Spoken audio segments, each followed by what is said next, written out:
Chers bien-aimés dans le Seigneur, Shalom. Aujourd'hui, nous allons parler sur un thème, le péché. Aujourd'hui, nous allons parler sur le péché. Pourquoi? Parce que dans la vidéo précédente, je vous ai expliqué plusieurs fois comment Jésus-Christ nous a sauvés du péché. Mais si vous ne connaissez pas concrètement ce qui est le péché, ça va vous bouleverser. Amen. Donc aujourd'hui, nous allons parler sur le péché. Alors, nous allons lire rapidement dans Romains chapitre 5, le verset 12. Il dit, c'est pourquoi, comme par un seul homme, le péché est entré dans le monde, et par le péché, la mort. Et qu'ainsi la mort s'est étendue sur tous les hommes, parce que tous ont péché. Amen. Romains chapitre 5, le verset 12 est en train de nous donner une information. Qu'il y a quelqu'un qui a accepté quelque chose dans le monde, et cette chose est nommée le péché.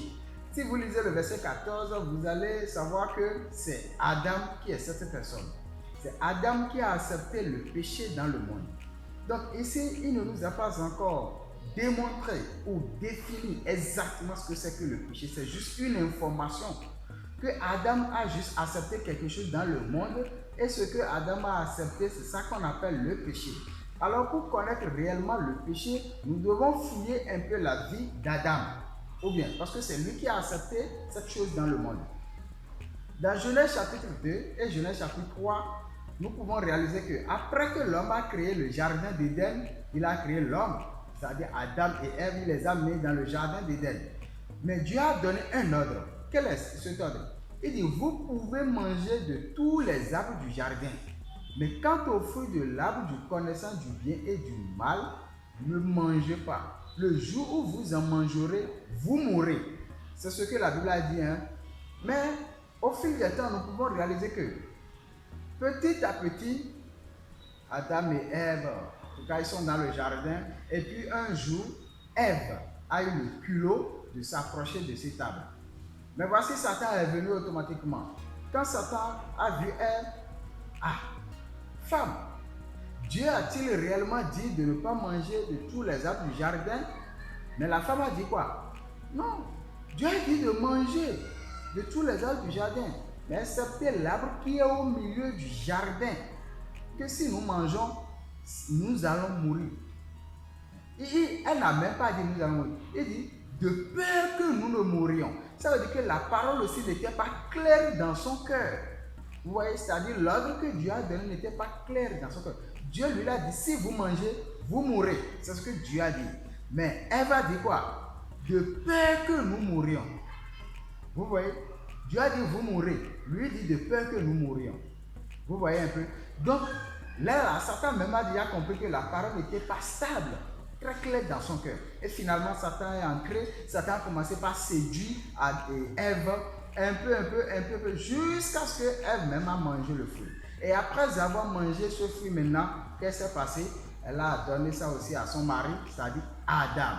Et finalement, ils ont désobéi Dieu. C'est comme ça qu'ils se sont séparés de Dieu. Dieu les a chassés du jardin.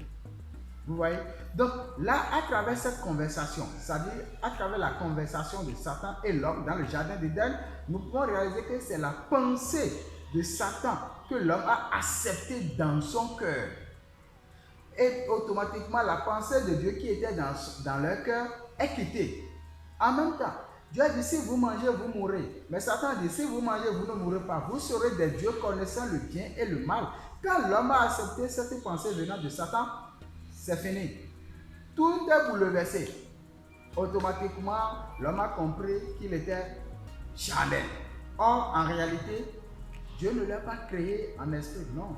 Dieu l'a créé toujours chair, nu, n'est-ce pas? Mais quelle était la différence? L'esprit de Dieu était dans son cœur.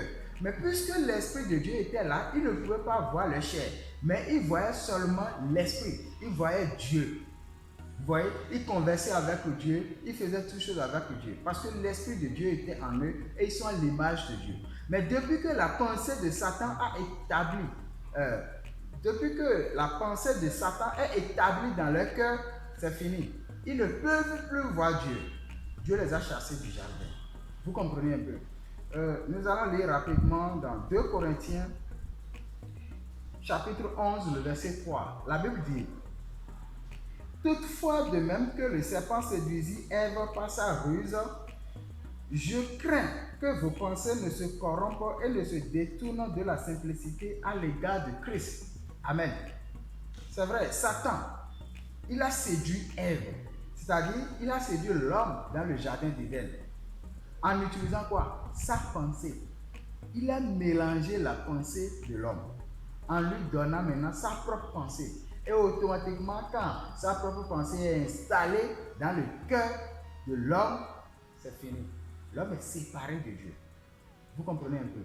Ça veut dire que la pensée de Satan que l'homme a accepté dans son cœur, c'est ça qui est le péché. C'est ce que Romains chapitre 5, le verset 12 est en train de nous montrer.